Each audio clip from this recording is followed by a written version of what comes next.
victory and the agony of defeat.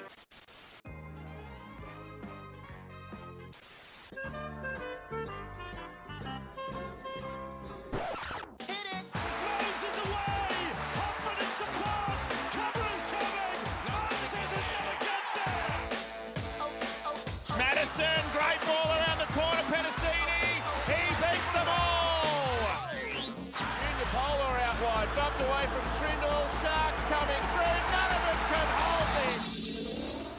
Ooh boy, hello and welcome to something of an emergency live stream for the Tip Sheet podcast. I'm your host John, also known as 4020, joining me to break down the scandalous revelations that have come out of court today between the Parramatta Eels and Zach Lomax, also involving the Melbourne Storm and the NRL. It's my good mate, Sixties, aka Craig, big fella. Well, I think someone's going to blow a top in this one. I think that there's going to be some very strong opinions shared, of course, with a deference to the still alleged nature of claims made by the Parramatta Eels, but these are presented in court as we speak. On the back of a huge article that came out by Adrian Prashenko today, which we're going to talk about in depth, mate. But before we do get there, massive thank you to everyone that's turned out to this stream on little notice, and a massive thank you to you, mate, for helping make it happen. Oh, mate, no, well, thank you as well for being able to do this at short notice, John, because everything was breaking across the afternoon. We had a quick chat, decided we really needed to explore this in a podcast. We didn't want to wait till the news podcast next week. It was really something that needed to get a response from Eels supporters. But this is something that's not just important to Eels supporters. It's important to all NRL all supporters. stakeholders. Yeah, this is what has emerged today is of critical importance to every club, to every fan, to everyone that has an investment in this game, because the core concept of neutrality from the governing body is now being called into question. And it's, it doesn't get much bigger than that. You know, we've had salary cap scandals, both Melbourne and Parramatta, involved in breaches of their own, makings across the last couple of decades. This now goes to the very heart of the game. And we're going to get to that very shortly. There is no sponsor shout out today, ladies and gents, but we will give a plug for the likes and subscribes. It would be greatly appreciated. Obviously, this is a bit of a bonus podcast, but we do thank everyone that's turned up here. So without further ado, mate, we haven't got anything to plug, so let's get right into it. Adrian Prashenko breaks an article today covering the court case between the Parramatta Eels and Zach Lomax. Legal discovery, when you looked to secure information or evidence based within the jurisdiction of your claim, looks to have given the Eels some pretty bombshell findings. I don't know which one you want to start with, because we've got claims made against the chairman of the Storm, Matt Tripp, claims made against the CEO of the Storm. Where is he there? Radsky, is it? Rodsky, sorry. What's his first name there? Justin Rodsky, implicating... there is no response, I want to stress, no response in discovery being shown by NRL CEO Andrew Abdo, but Rodsky did, in a text chain, contact Abdo in regards to applying pressure on the Parramatta Eels. And I'll give you the full quote shortly, mate. But there is more to it from there. Talk about the various transfer fees being offered to the Parramatta Eels. Even talk of actual salary cap relief being provided, which is unprecedented ground in the context of the salary cap era. We've never heard of that being used before. I don't know under what grounds it would be, but it was only to the value of $211,000 on top of then a nominal transfer fee of $89,000. So there is a lot and to that was coming from the Storm, not the NRL. That was right. So I'm not really sure what the mechanisms behind that are, but there is a lot to break down here. Prashenko tacked onto the article later talking about the opportunities that have been afforded Zach Lomax externally to the NRL, and how the Storm were trying to angle that as still being a restriction of the services he could provide here in the NRL. There is a lot to unpack here, because you've got the RLPA involved here with Quinton Newton, obviously trying to take the players' side here. Peter Valandis, I know you've got some strong words on that, mate. He was on a podcast. That's the strongest. I think the Hello Sports podcast, I think he was on, and he had some very choice words that again contest the neutrality of the governing body here. So let's go. I'll run you through the claims verbatim as presented in the article. So it starts with the matter being scheduled as part of a 5-day hearing for March 2nd, we knew about this. That's been the ongoing proceedings here. Eels granted Zach Lomax a release from his 4-year contract. He was 1 year into it. It was a release to join breakaway rebel competition R360. He's since been left in limbo. So the fresh details that emerge include it's been alleged by the Parramatta Eels that in a phone call between Storm chairman Matt Tripp and Eels counterpart Matthew Beach that took place on January 13, that the latter again rejected a $200,000 transfer fee. And I quote, during the telephone call, Mr. Tripp referred to the possibility of punitive steps being taken by the NRL against the Parramatta Eels in relation to its salary cap if the Parramatta Eels did not agree to the proposal being put forward by the Melbourne Storm, end of quote, according to the document the Eels tendered to the court. And I quote, this assertion by the Melbourne Storm was intended or had the tendency to exert pressure on the Parramatta Eels in circumstances where the NRL has never communicated such a stance to the Parramatta Eels, end of quote. So you've got some strong arm tactics coming out from Melbourne with the threat of salary cap restrictions. Punitive means being taken against Parramatta's cap if they didn't comply with what the Melbourne Storm were offering. I mean, that is an outrageous negotiation maneuver to try and enforce on your counterpart team between the Storm and the Eels. And it's not something you would imagine that any club would consider lightly because you are acting on behalf of the governing body of the game. Yeah. John, in what, just let me put it this way. In what world does the chairman of one club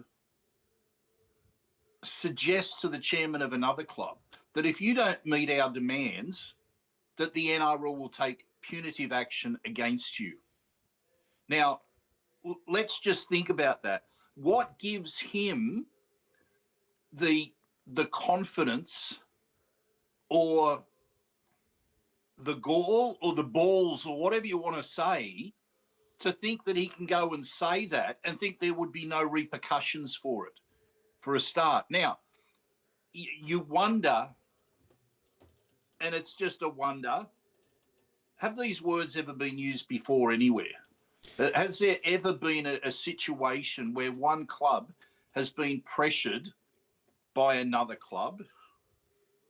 As I've been saying all along, the NRL really didn't want the veil being pulled back on this, mate, because the seedy underbelly of the game is getting exposed and fast.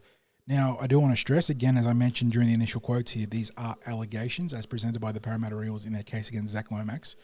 We are not presenting them as fact, but the Eels have had the benefit of legal discovery to subpoena emails and text messages, which is what is helping them present this case. Now, I do want to, the NRL did... And this is the investigative work of Adrian Prashenko going through court documents that have been presented. Correct, yes. This isn't him just, someone said this, someone said that. He has obviously done his due diligence here. Now, the Eels did raise this assertion to the in writing on January the 22nd with NRL CEO Andrew Abdo, who denied the NRL had ever made such a statement to the Storm. So the NRL were playing very straight bat here, now this was a phone call. So I want to stress it again. This was not emails or text. This was a phone call. So that degree of evidence will be considered by the courts there too. But it's followed up by now. That sounds like a he said. There is an element of hearsay there for sure. Yes, exactly. So now that is followed up by the Eels via their representation also alleging that Melbourne CEO Justin Rodsky texted Abdo on January the 21st, and I quote, "Hi Andrew, not getting anywhere at this point. Can you apply the blowtorch on Parramatta, sick, to get this done?" Rodsky also added, and I quote, "Lomax staying in the NRL is obviously a win for the game." And the Eels then, as they presented this evidence, and I quote, "This message was an attempt to use the NRL to place pressure on the Parramatta Eels to resolve the matter on terms acceptable to the Melbourne Storm." Like this, John, this is a text message. So this will be something subpoenaed by the discovery, correct? So this is not hearsay. Then you try to put two and two together. That, you know what, that phone call, the alleged phone call, and the evidence of the text message, they're not worlds apart, are they? In terms of the messaging that is trying to get across. And again, I say, in what world does a club CEO have the confidence, the balls, the gall to text the CEO of the governing body and say, basically, hey, mate, get this done for us? Because that's the gist of that text message. All right? There is no other way to read this. Hey, mate, can you get this done for us? Can you apply the blowtorch? Zach Lomax being in the remaining in the game is a win for the game. Like, there is no other way to see that. Am I wrong? Is there any other way to see that? And you know what? Zach Lomax staying in the NRL is a win for the code if Melbourne want to come to the table and offer fair compensation. That is the core argument being presented by the Parramatta Eels here, is that they're not saying Zach Lomax can't play NRL, can't play rugby league in Australia. What they're saying is that the mechanisms being offered to them are not commensurate with what Zach Lomax's value to them as the contract holders of Lomax, or the residual rights holders. They hold the rights of his playing contract for the next 3 years. It's not been met. And that is where we're at now. And yes, beyond that, there are now huge concerns. Mitch in chat was saying something similar to you, mate, about if this has happened now for the Storm and the Eels, how many times have we, in the past, like what you were sort of pointing out there, has there been pressure applied in negotiations between the governing body and the two, parties that are actually representative on either side of a deal? It like I said, the veil being pulled back was so bad for the code. I am stunned that the NRL didn't actually try and moderate a proper deal here. But maybe they were never going to be moderators, as these text messages seem to imply. So, yeah, this opens up a massive can of worms for the game. And like we said, there's nothing in this that where you can say, okay, the NRL has done the wrong thing in this evidence, this part of the evidence, right? But what is concerning is the behaviour of the Storm in a way that it's like their actions are implicating the NRL. Yeah, you're correct. There is no evidence of guilt. Yeah. In representing the NRL, the interests of the NRL, exactly. Yeah. Like you said, there is nothing. It needs to be stressed that while I am concerned about the integrity of the game, nothing as presented suggests that the NRL has acted untoward.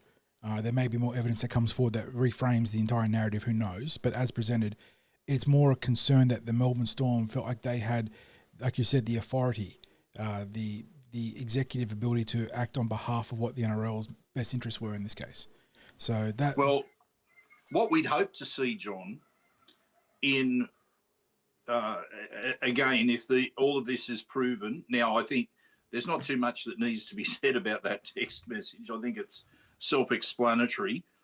But if that phone call is proven, and I don't know how you do when it's one person's word against another, that it may be, and if it is that way, one of those people, if they deny it, would be lying in court, not telling the truth in court if they're cross-examined there. And that would be interesting in itself, because the risks to individuals or companies that are not honest in their dealings, they don't want to go down that path. But John, if it's proven that all of this is factual, then you would expect that the NRL, after all the court stuff is done, man, there should be some enormous sanctions against the Storm. Yeah. For the way that they've conducted business with another club and acting like not on behalf of the NRL, but making suggestions, implying to Parramatta that, you know what, the NRL is going to back us, and there'll be punitive action against you if you don't come to the table. I mean, like, it is absolutely outrageous. But I'm really keen to get to the comments. But before we get to the Abdo comments, let's just revisit the timeline now, Craig, so we can set the table for this. Zach Lomax is a Parramatta Eel in 2025. R360 rumours started emerging. Zach wasn't linked implicitly at the start, but he was one of the few players in that group that eventually emerged as candidates to join the Rebel Rugby Union franchise or start up there. Then we as fans, what we saw was Zach Lomax goes through State of Origin, plays the Parramatta Eels all the way through the end of the season. Then at the end of the season, he gets his release to go join R360 or pursue the opportunity to join R360. The Eels give him a conditional release. He goes there. It doesn't pan out. They haven't shut down, but they've stalled out to the end to 2028, I think it is. And then he comes back, talks about going to do UFC, doing boxing, doing he played a bit of grade cricket that obviously wasn't a serious employment opportunity. He was doing a bit of grade cricket though, and then talks about playing for super franchises, and then that's it. Then it emerges that I've been linked to the Melbourne Storm. What we now know via the discovery of the timeline was Zach Lomax was a Parramatta Eel. Before R360 stuff really emerged and Volandis got onto the front foot about the big 10-year ban, he'd already signed a letter of intent or a provisional contract of R360. He then plays through to the end of the season. The rumours start to swirl. He leaves the Eels on a conditional release, goes to chase R360. It falls through to the end of 2028 or wherever it is again. But then he comes back, and now in January, was it prior to Christmas perhaps, the initial reach of the Melbourne Storm comes out, and the Eels have not been contacted. He begins to work with the Melbourne Storm, goes into camp, as was alleged in the initial court presentations going back a week or so. And then at some point, Melbourne lodged an official portal contract, or at least that was how it was presented at one point, that was there before contacting the Parramatta Eels. And then the Eels then contacted. So there's already been a breach of the rights being held by the Parramatta Eels. And then we go from there. Where and at some point between the contract being lodged, Lomax alleges that he offered to go back to the Parramatta Eels. So he'd gone to Melbourne, done all the stuff in Melbourne, then reached out to Parramatta saying, hey, I would like to come back, or maybe explore the opportunity to come back as what we believe is a safety net, like to show a restraint of trade, because the Eels said, no, get on your bike, mate, or some words to that effect. We're going to get fair compensation for it. And here we are. So that's where we set the table on the timeline. There's obviously the two timelines that were presented, the one that we knew initially as fans, the one that's now been slowly peeled back and revealed by way of all the court findings and discovery and things being presented. And it really shines a sordid light on the entire proceedings there, which leads us to what you want to talk about, which is Peter Volandis' comments on the Hello Sports podcast, I think it was. You can give that a listen via there, obviously all the channels they're on. They're nearly as big as the tip sheet, nearly, definitely not bigger than us. But, yeah, there are some big concerns about this, because as we established in that secondary timeline, Craig, he signed that deal while contracted the Parramatta Eels. He broke the provisions of his NRL contract, and yet with Peter Volandis playing, beating his chest and talking such a big game, he has the follow-up statement that you're going to talk about now, and I'll let you take it away from here, as to why you're so incensed about Peter Volandis' backflipping. Well, let's just go on the timeline side of things. And the first reason that Volandis is saying that he wouldn't apply any bans to Lomax, that is, it can't be retroactive in a ban, because Lomax had signed his agreement with R360 before any of that talk of bans came out. He breached his contract. He breached his contract. So what he'd done, not only broke his contract, but that was a letter of intent. It was based on being able to get a release from Parramatta. The negotiation and signing deals with R360 was very well known by the time he sought a release from the Parramatta Eels, right? Him signing with R360 was conditional on that. He wasn't able to go and do it unless he got the release from the Parramatta Eels. It was part of the understanding with R360. He had to be granted a release. So he knew what was in place in the way of bans for anyone that went and did it. He could have gone back to R360 and said, look, unfortunately the rugby league's put in bans. It's not in my best interest to go and seek a release from Parramatta at this stage. But that didn't take place. He charged through with seeking the release, a release that was sought after those threats were made by Volandis. All that chest beating that Volandis did. Yeah, all the rhetoric, as it turned out, and hot air about bans, that the moment it was tested, and not really tested, presented on a platter to be able to enforce the bans, presented on a platter. It doesn't suit. Why doesn't it suit? Okay, let's now look at the comments today, because PVL has made comments in the past supporting Lomax, and his comments today are that it's grossly unfair on Zach Lomax, who is a very good person. And he uses the example of the story where Zach was extremely generous with his time with a poor young person that was terminally ill. And Zach went above and beyond in a visit to that person. And no doubt that in that regard, Zach's a good person. And do you know what? Rugby league is full of good people like that. We are fortunate because our game is full of players who give back to the community. It is probably one of the most treasured things about rugby league is that community work, and a lot of that sort of thing, like it was with Zach Lomax and until Peter V'landys's given it as an example, it goes unheralded. And I'm sure deep down, Zach would have preferred that to maybe go unheralded, that moment. If it hasn't been known before, it's absolutely known by people now, because players don't seek that sort of thing in giving their time. It was the first time I've heard about it today. And, you know, your heart goes out to the family concerned, and you feel compassion for Zach Lomax in doing what he's done. And as I said, no doubt that he's a good person. But does being a good person entitle you to just break a contract? Because that means basically every player in the NRL can go around and break contracts, because there's plenty of good people in the NRL, just like Zach Lomax. It doesn't give them a right to break a contract. If that was the case, that would be the defence in court time and time again when broken contracts are raised. Oh, they didn't fulfill their obligations in building this for me. Oh, but they're a good person.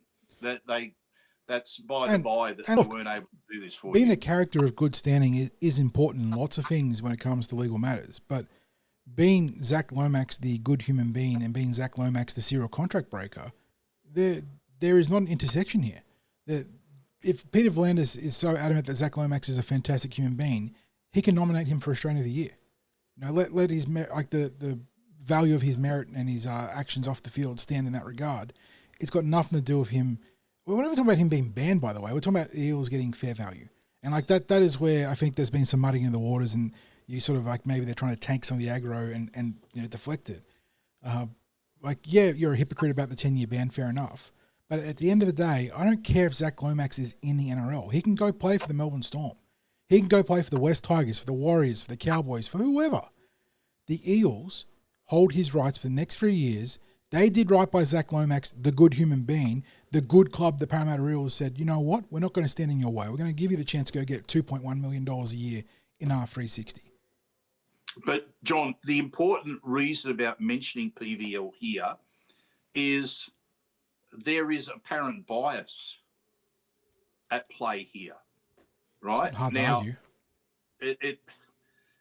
That should be a concern to all NRL supporters, because the case in point that he presented today, that of Zach and his good character, was one that Peter V'landys had been personally connected to, because I think he was part of the chain of communication that got Zach to make the visit to that person up in Newcastle.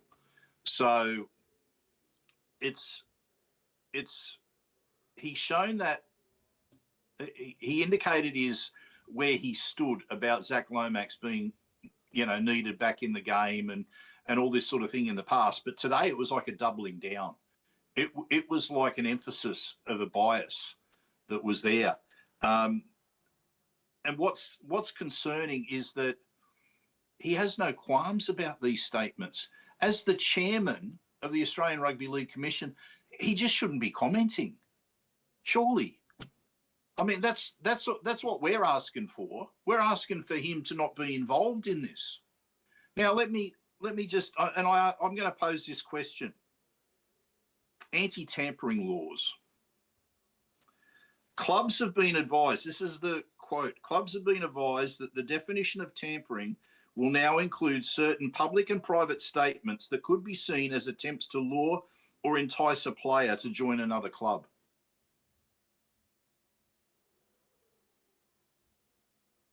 What's going on? I mean, what's going on? I'm just reading that. Is it, interpret that as you will. Are the rules immutable or not? Like, well, what are we doing here? Like, what's the, are we going to bend it? Are we going to turn a blind eye? I don't know. Like, this is the chairman of the Australian Rugby League Commission who is making public comments. Now, he can say, look, no, it's not about him joining the Storm. It's about him being able to participate in the game. Yeah, but you've been commenting on this court case and what's happening with it as well.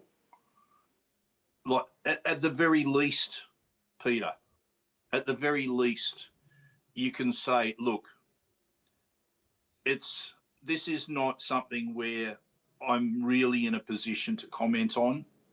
We want to see our top athletes in the game, but there's a lot to be worked out because there's contracts involved. It's a legal matter. And as the chairman of the Australian Rugby League Commission, it's not in the interest of the game for me to make public comments. Yeah, let it go through the keeper. Just pull your bat inside the line and do the classic. This matters before the courts. It's not within our purview to comment on it. We will begin discussions once there's been resolved in the Supreme Court. But like you said, we're getting very sweeping and biased commentary while the matter is still proceeding in the courts. And it lends credence, again, in allegations, in hypotheticals, that the Melbourne Storm, in their correspondence to the NRL, may have gotten support in that regard. Because you have your chairman coming out with broad character endorsement of Zach Lomax, which is okay. Yeah, Zach Lomax can be a fantastic dude. But Zach Lomax is in breach of his contract on multiple times. Not just a singular time. He breached it with R360. He breached it with Melbourne. And here we are with the Eels. And look, they're not on their while they're obviously on their own in terms of their legal representation. There is a feeling across the code that the 16 other clubs, the 15 other clubs presently are at their back. It is the everyone bar Melbourne and the Parramatta Eels in this one. And I don't know, how much does this escalate, Craig? Like, I'm not talking Super League here, but are we going to see some sort of, faction shift? Is there going to be a tectonic shift in clubland where the clubs maybe not unionize, but the franchise equivalent of unionizing, I suppose, and start making some pretty serious demands here? Because John, I don't think Peter V'landys is reading the room. I agree. I think he feels like Melbourne are perceived as the good guys in this one. They're helping the good guy Zach Lomax get back into the NRL. When we saw from that meeting of the CEOs, or at least the notes that were leaked, that there was a serious push for support behind Parramatta's stance. That clubs have become increasingly concerned with the fractured confidence in contract stability, and that what's happening here for Melbourne could be a real floodgate opening moment for the code. And I do wonder what sort of fallout could happen either way, because if the Eels come out on the wrong side of this, are they going to take like secondary action here? Are they going to, there's some pretty serious avenues the Eels could explore in terms of, standing down from games, threatening to, I'm not saying Super League again, but, they can exert influence too. And they would have support across clubland, it feels like. I don't know. It's, obviously you can talk about whether certain positions inside the NRL are now tenable based on what we're reading out of this and what is yet to maybe be revealed in the court cases. It is a huge concern, mate. Like, we've had salary cap scandals. Again, Melbourne and Parramatta, both at the heart of two of the biggest salary cap scandals in the last 20, 30 years. They've done some stupid things as franchises. What we've never had is any sort of concerns about the neutrality of the governing body. And this is what's being called into consideration now. And it is very important that we get some real clarity on what's happening here. And that's why this court case now becomes so important. Because the thing is, if this is something that's personally important to Peter V'landys, that a star player remains in the game, right? And I understand that. I understand that the people who are responsible for governing the code want to make sure that the best players who want to play the game aren't kept out of it. I understand his, like, that personal opinion. But it's not wise to express that when there's a court case that's going on and it involves a player who he has emphasised, look, he's a person. He's being put under enormous pressure with this whole thing. It's all been quite unfair on him. Well, do you know what? There's players right across the game who have unfair moments where the game or injuries or whatever is cruel to them, where a club cuts them, no other club picks them up. The game is full of that, right? It's part of rugby league. But in this instance, all this has been of the doing of Zach Lomax. Exactly. This has all been. It's almost like Peter is a protective parent. He's a good boy. Yeah. Yeah. He didn't mean to do bad. Yeah, exactly. He didn't mean to steal whatever thing. It just, it was a misunderstanding. Got led astray. He's a good boy. Yeah. And look, it's not a look. Besides everything else, and Peter may have done absolutely nothing wrong. Maybe there's nothing that his fellow executives or the game can say that he's done wrong. But it's not a good look. Yeah, no. It doesn't send a good message to supporters like us. And we're not on our own in feeling this way. Eels supporters aren't on their own in feeling this way. He needs to read the room, and he needs to use a bit more common sense as a leader of the game, of the governing body. It's dumbfounding. It really is. I just don't get it. I honestly can't remember the game apart from when we've had issues like going right back to Kevin Humphries, like right back there, where you had doubts about the leadership. And this isn't the same sort of doubts as what happened back then. Let me make that clear, because that was a whole different kettle of fish. But I'm losing confidence here, John. Yeah. And Peter V'landys is a man who should have a legacy, a great legacy in the game, because he played such an important role in making sure that our game survived that COVID epidemic. And he's helped to take the code to a stronger place. Without doubt, the game owes a debt of gratitude to Peter V'landys. Like it genuinely does. And this is why I just don't understand, because he's such a smart operator.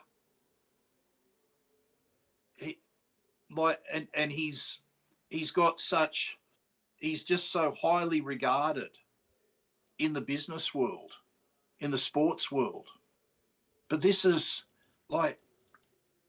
just wrong, Peter.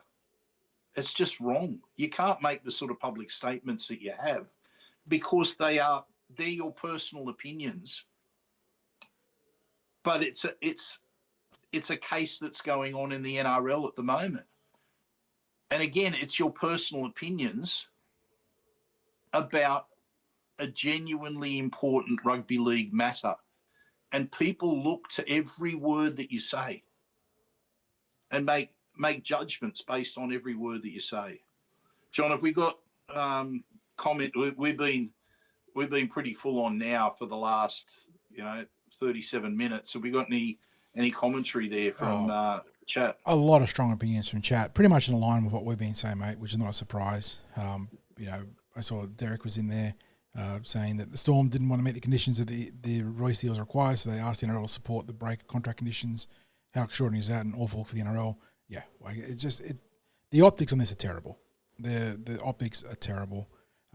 Josh, my good mate's in there saying, even if we were to get cap relief, having the players available to sign at such short notice is against us. And that's part of the Eels' concern, is even going back to Zach Lomax's initial release, was they'd already missed the boat on a number of key signings that would augment the issues they have in various areas.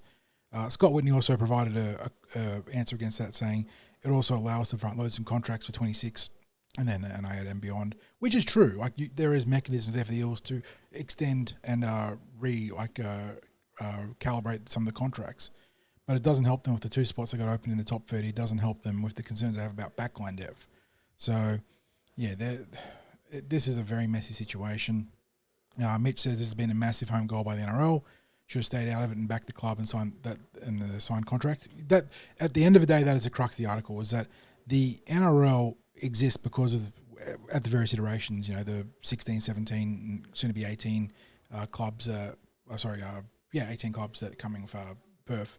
They are the body that binds them all together. They exist because of the clubs. The clubs exist because of the players. The players exist because of the fans. So having these mechanisms, these structures and rules in place via the contracts and all the other things, like you mentioned with the tampering rules, Craig, they are important to preserve, to uphold. And when you stop treating your rules as sacred, as immutable, as actual governing, mandates, why even have them in the first place? And that is really where we're at here, is that the NRL feel like they want to pick and choose how they want to apply their rules based on what we're seeing here, which is a huge concern.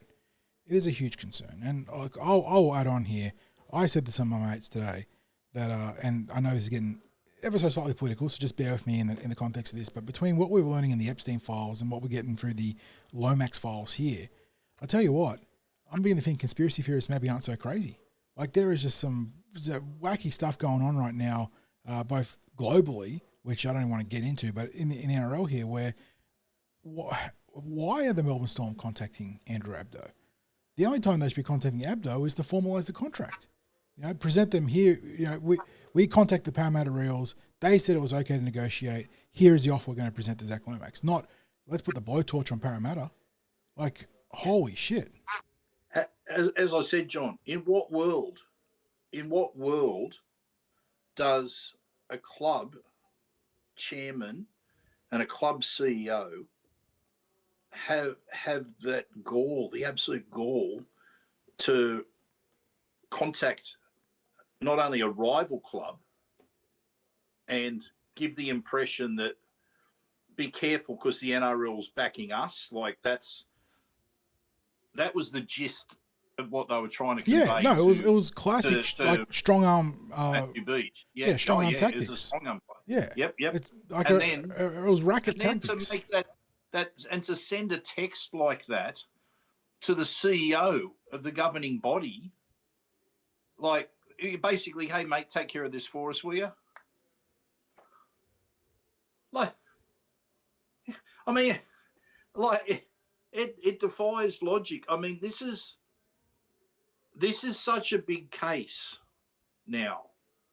Like every step along the way, the evidence is not shining a great light on the Storm or maybe the NRL, but the NRL can do something about what's happening with them. Like right now, they can basically keep their mouths closed. And that's going to, in itself, keep damage control there. You would hope that there's nothing else that's going to come out in the way of evidence. Now, let's bear in mind, this is what Adrian Poroshenko's been able to uncover thus far. We don't know if this is the entirety of the evidence that's going to be presented. No, there's still more potentially presented, stuff that come across in cross, like you mentioned. And speaking of support from other clubs, we've got a brother from Belmore in chat. Bulldog Mike saying that the Bulldogs fans here right behind you guys. Hope Parra sticks solid and win the case. Storm should not be contacting the NRL to put the blowtorch on Parra the East Lomax. Thank you, mate. Thank you a lot. It means I know that we are quite literally storied rivals. You know, you're one of our, if not our biggest rival historically. But at the end of the day, we're all here for rugby league, for the competitive fabric of the game to be upheld. So much appreciated. The rivalry is part of the heritage of our code. Yes. Yeah, I mean, and isn't that literally rugby league in a nutshell? You beat each other up, you know, battered and bruised, black and blue on the field, and then you pick each other up and have a beer after the game. And I think that's what we see here across pretty much every club except Melbourne, in that, yeah, this is important for the game. This is a bit of a line in the sand moment. So hopefully Saturday prevails. I think fellow fans understand the passion that all supporters feel for their own club.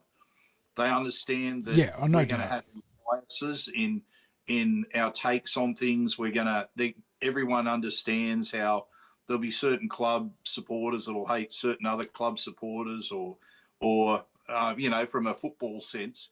But the shared passion for the game, the shared passion for your respective clubs, is something that binds rugby league supporters together.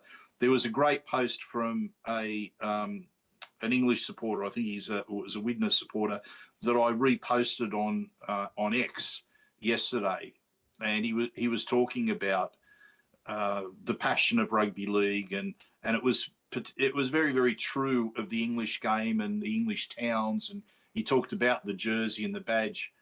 It unites them.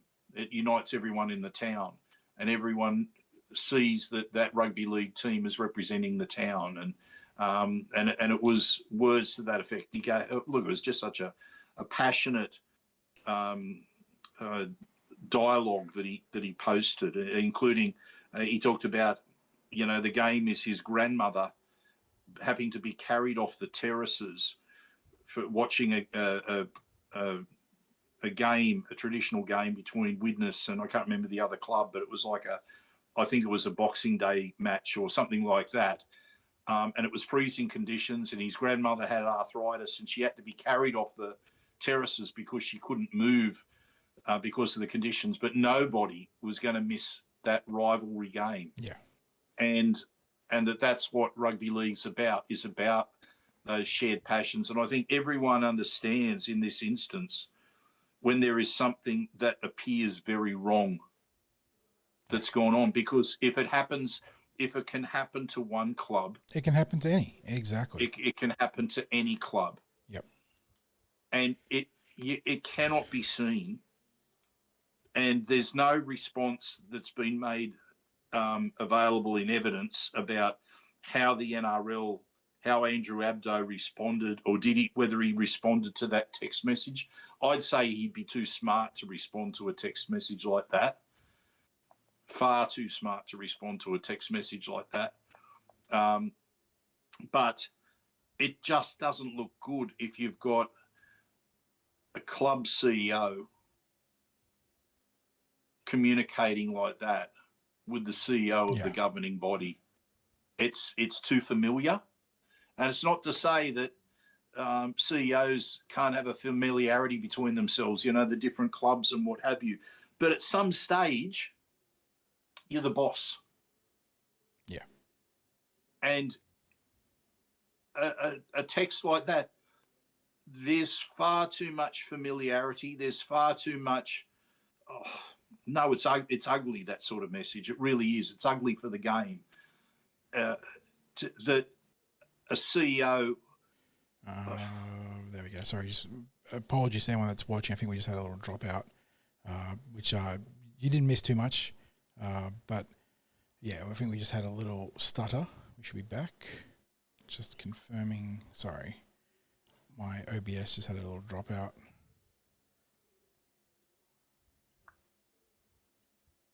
I think we're back. Okay.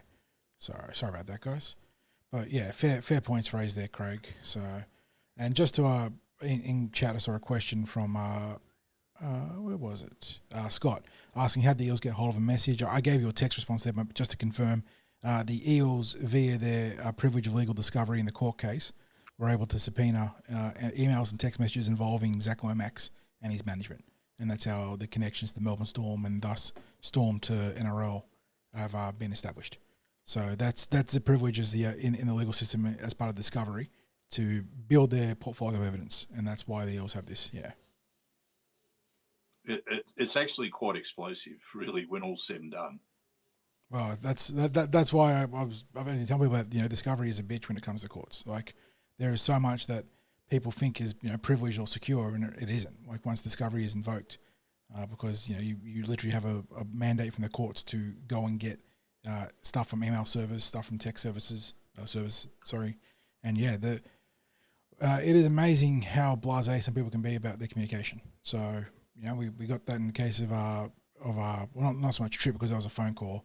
But Rodsky, whatever his name is, in that text message to the CEO of the NRL, Andrew Abdo. So, yeah, there is a lot more coming out from this, mate. Like these are sensational claims being presented by the Parramatta Eels on the back of that discovery. I don't know how far it's going to go. Like this blows the lid on the case, really. Like what is being shown here is that at the very least, the Melbourne Storm have acted unprofessionally. At the very least. Like not only in the breach of contract in, contacting and then working with Zach Lomax prior to approaching the Parramatta Eels, but in trying to leverage pressure from the game's governing body, which is just beyond insane. So yeah, we've. Do you think it's beyond? Do you think it's beyond the realms of possibility that someone might start a petition for people to stand down from their positions? I mean, I don't think it is an impossibility at this point. I think that there's going to be a pretty significant loss of faith in certain central figures in the game now. If even as presented, what we saw today is enough to raise some serious concerns. If there is more to be yielded on the back of discovery, then I go back to this. I'm going to hammer this, Craig. I talk about insanity. It blows my mind that the NRL were so willing to let the veil be pulled back on the game, because this is what comes out. Stuff like this, stuff that would have been suppressed otherwise if Melbourne Storm had literally just come to the table with the NRL and brokered a fair deal. If it had been Jack Howarth, if it had been whatever young player plus maybe a fringe player in the NRL, a depth option to the Parramatta Eels. Instead, John, are you worried? Are you worried about ramifications of some sort against Parramatta? I mean, it's not that not that it would be possible, but again, it opens. Trip allegedly felt comfortable enough to put that pressure on Parramatta, so maybe, I don't know, like maybe Parramatta in taking a stand here might have to wear the brunt of a blowback here. I don't know. It's possible. Melbourne felt comfortable enough allegedly to threaten with. They're not the salary cap auditors, but they felt enough power in the situation to threaten with punitive measures against the Parramatta salary cap. So, yeah, that could be on the cards. That is absolutely a concern. But I, as a fan, in my capacity of a stakeholder in this game, will face that when it comes, if it comes. I still absolutely have conviction in the club's actions. I do laud them. I applaud them for taking a stand here. And again, the Eels are not a faultless club historically. Like, I'm not saying that we are the paragon of virtue when it comes to conducting ourselves in the NRL. We've been in salary cap breaches. We've done dumb shit. But in this case here, we're talking about not one club acting in a rogue capacity. We're talking about potentially the game's governing body acting in a rogue capacity. So yeah, this could go degrees of escalation from here. Who knows? Either way. So, John, the NRL brought in anti-tampering laws because people out there don't do the right thing, right? That's the fact that there are shenanigans that go on in rugby league. It cannot be disputed because you wouldn't have laws against it and continually amended laws and rules if there weren't scenarios that demanded the governing body create rules to keep their house in order, right? So we know that there are issues within the game all the time because people want to bend processes, rules, whatever the case may be. It's just like, I suppose, a coach who has who looks to push the referee to his limit with the game rules. It's in the same way people involved in negotiations and contracts, all that sort of stuff, will look for an advantage. We'll look to push limits. What we're seeing in this is maybe an example of how far clubs have been willing to go to push rules, to push the limits in negotiations, to use strong arm tactics, to make threats, allegedly. As you said, the curtain's been drawn back, the veil's been drawn back. And like you, John, if I was the NRL and I had some sense of what could be revealed, I would have been doing everything in my power to just get something settled.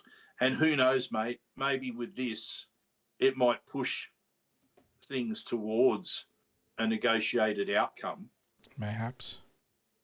But on the basis of this, it makes it harder and harder for the Storm to get anything like the sort of outcome that they wanted in this, because this evidence that's coming out thus far does not paint a pretty picture of their dealings. So, a lot of outrage there, a lot of support for the Eels and their stance.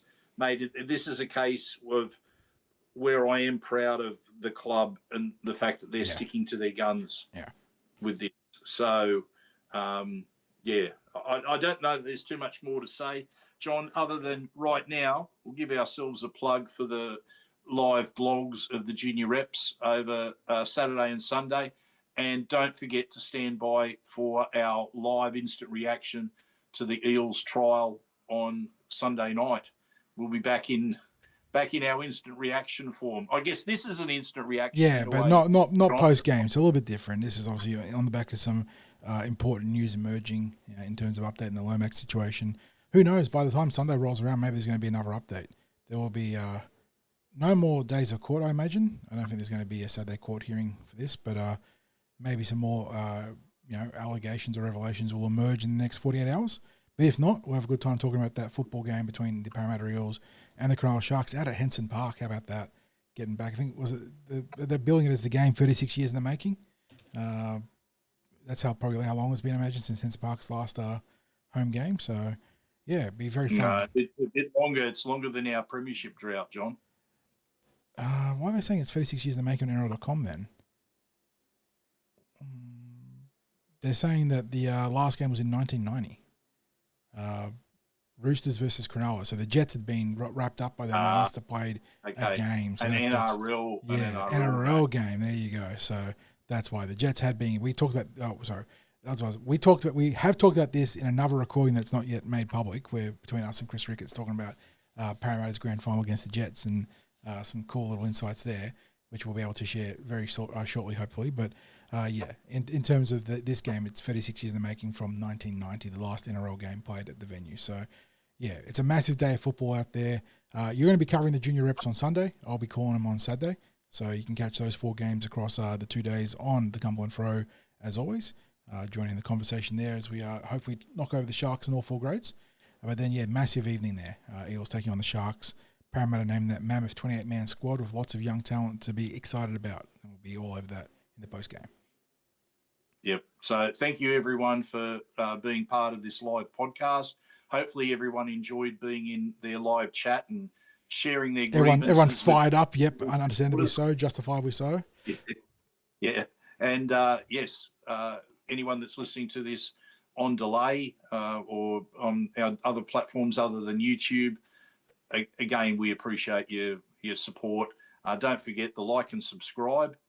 And don't forget, you can always support us with Patreon as well.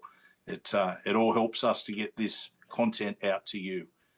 And as for now, mate, there's only one thing to say: go you mighty Eels. Para proud.